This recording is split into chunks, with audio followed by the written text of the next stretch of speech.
देखिए, एक बात आप ध्यान रखना कि यदि कोई पुलिस का अधिकारी एएसआई बजरी के मामले में वीडियो डाल रहा है तो उसका जवाब देना सरकार की जिम्मेदारी है। आप मुझे ये बताइए कि बीसलपुर से बजरी निकल रही है, सुप्रीम कोर्ट की रोक है, अभी भी कैसे निकल रही है, किसके इशारे पर निकल रही है? क्या बिना मुख्यमंत्री सचिवालय के इशारे की निकल रही है?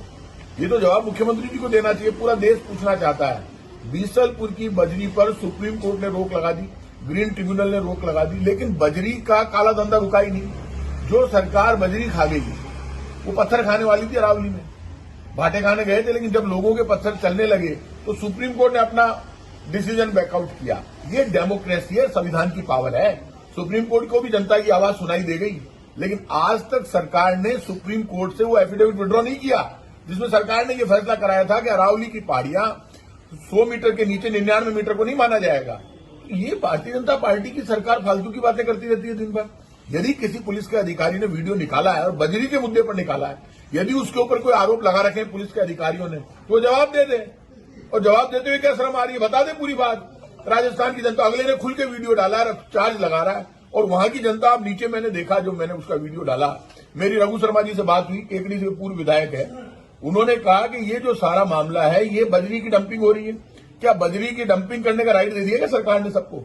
आप बजरी डंप नहीं कर सकते। आप एक जगह चाहो, आपको पता है बजरी की डंपिंग पर रोक है, और बजरी की डंपिंग पड़ी है, मैं आपको दिखा दूं, चलो मेरे साथ। मेरा चैलेंज है राजस्थान के मुख्यमंत्री भजनलाल जी शर्मा से।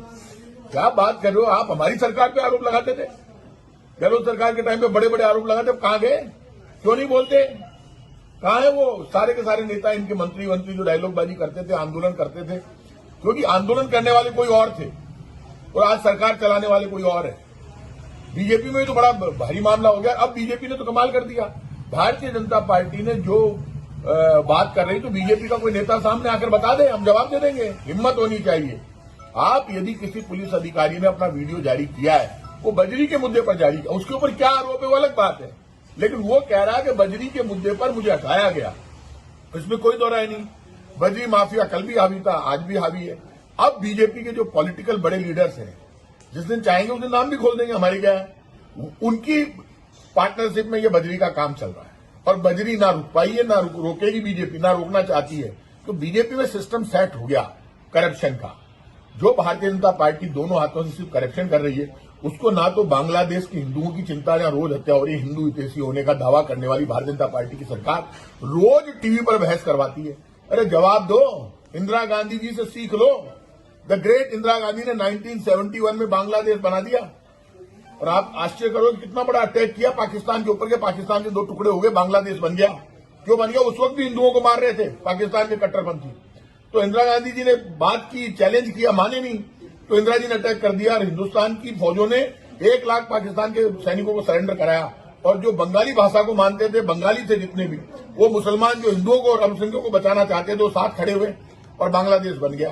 और आज वापस यदि कट्टरपंथी ताकतें वहां हावी हो रही है, और शेख हसीना यहां आकर आपकी शरण ले ली है, तो आपकी फौज क्या, फौज तो तैयार बैठी है।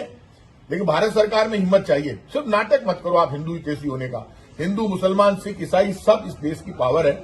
मैं साफ कहते हैं, हम तो ये कहते हैं कि किसी का भी धर्म के आधार पर टारगेट नहीं होना चाहिए। भारत में धर्म के आधार पर हम टारगेट नहीं करते।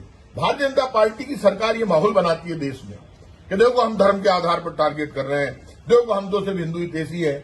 तो हिंदू हितैषी तो सब है, लेकिन बांग्लादेश के हिंदुओं को बचाने के लिए बीजेपी फेल हो गई, बातें ही करती है। राजस्थान में जो खाद्य सुरक्षा गारंटी कानून है, उसमें अभी 45 लाख नाम काटे गए हैं।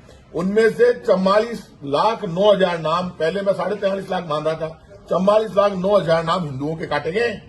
हिंदू भूखे मर रहे हैं। 2-2 हजारी दुकान तोड़ देते हैं, हिंदुओं की बस्तियां तोड़ दी, मकान तोड़ दिए, गांव के गांव तोड़ दिए, हिंदुओं को उजाड़ दिया।